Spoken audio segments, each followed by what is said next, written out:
जी sir, vaccination का प्रचार प्रसार ज्यादा होना चाहिए। ठीक किया। आप हॉस्पिटल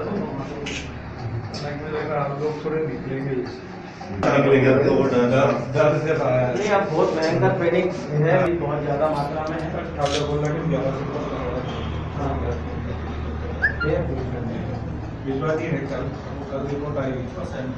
के बाद अब आप कोरोना का ये वैक्सीन लगवाने के बाद 50% सुरक्षित, आधे घंटे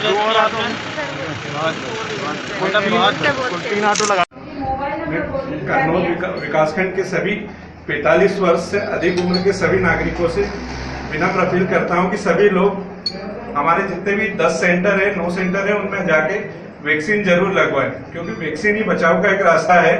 वैक्सीन ज्यादा से ज्यादा को लग जाए, शासन की ये मंशा है। तो सभी लोगों से यही अपील है कि सब ज्यादा से ज्यादा वैक्सीन लगवाएं। और आज नगर कन्नौज में कोविड केयर सेंटर पूरे कन्नौज ब्लॉक का यहाँ पर बनाया गया है। इसमें लगभग 20 बेड की व्यवस्था है। नगर पंचायत, अनुविभागीय अधिकारी कन्नौज, तहसीलदार कन्नौज,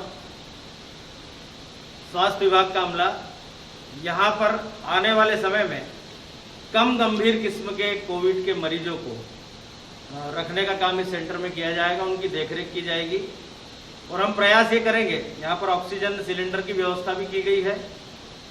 हम प्रयास करेंगे कि यहाँ पर 14 दिन मरीज रहकर आइसोलेशन होके वो ठीक होके यहाँ से चले जाए। पिछली बार जब कोविड का संकट आया था तब भी इस जगह पर हमने कोविड सेंटर बनाया था, तो जहाँ पर काफ़ी बड़ी संख्या में खातेगांव और कन्नौज और आसपास के मरीज रखे गए थे। आज हमने इसको विधिवत प्रारंभ किया है। सरकार का प्रयास है कि क्योंकि कोविड को लेकर एक तरह का पैनिक इस समय पूरे समाज में व्याप्त हो गया है। हमारे कन्नौज खातेगांव में भी लगभग 100 से अधिक अनऑफिशियली संक्रमित लोग हैं जो इंदौर और आसपास के अस्पतालों में इलाज करा रहे हैं। उसके अलावा भी कई लोग संक्रमित हो सकते हैं, क्योंकि 2 दिन का भी लॉकडाउन लगा है और हम ये चाहते हैं कि आने वाले समय में लॉकडाउन हमको नहीं लगाना पड़े।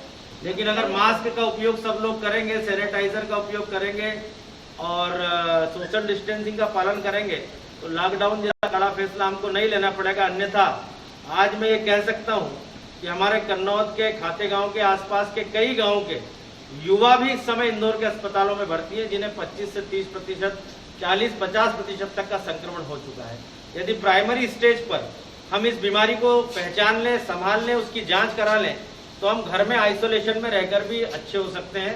लेकिन समाज में एक तरह का भय का वातावरण निर्मित है।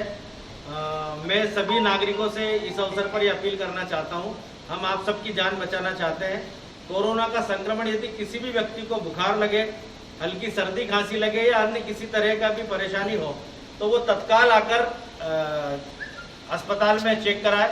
हमने ये भी व्यवस्था की है कि जो RT-PCR जांच होती है उसके परिणाम 24 घंटे में हमको मिल जाए, इसलिए प्रतिदिन यहाँ से सैंपल भेजने की व्यवस्था की गई है। कन्नौज ब्लॉक के 9 सेंटरों में कोविड का ऑटो से लेके आने की सुविधा शुरू की गई है।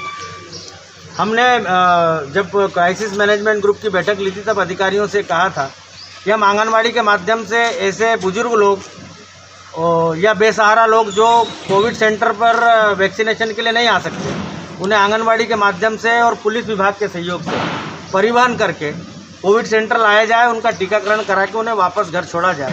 ये हमने कन्नौज और खातेगांव दोनों नगरीय क्षेत्रों में प्रारंभ किया था। मुझे ये बताते हुए अच्छा लग रहा है कि खातेगांव महिला बाल विकास में और पुलिस विभाग ने संयुक्त रूप से इस अभियान को भी चालू कर दिया है। भैया, लॉकडाउन के दौरान भी अगर देख रहे हैं तो लोग बाहर निकल रहे हैं और अपील जो सरकार की उसका पालन नहीं कर रहे हैं, कई लोगों से देखने नहीं आ रहे हैं, उनको क्या संदेश देंगे? देखिए, चूंकि मुझसे सभी लोग संपर्क में अधिकांश रहते हैं तो मुझे पता है कि बीमारी कितना भयावह रूप हमारे क्षेत्र में ले चुकी है। कई सारे लोग घर में रहकर आइसोलेशन में इलाज करा रहे हैं। कई लोगों का पता भी नहीं है कि वो किन किन अस्पतालों में भर्ती हैं। एक घर में 5-5, 6-6 लोग संक्रमित हो रहे हैं। 3 दिन तक लगातार संक्रमण रहने की अवस्था में उनका संक्रमण बहुत ज़्यादा जानलेवा स्थिति में पहुंच रहा है। इसलिए बिल्कुल इस बीमारी को हल्के में मत लीजिए। हम प्रयास कर रहे हैं कि लॉकडाउन आगे नहीं बढ़ाना पड़े, लेकिन यदि लोग मास्क नहीं लगाएंगे तो इस बीमारी को फैलने से कोई नहीं रोक सकता।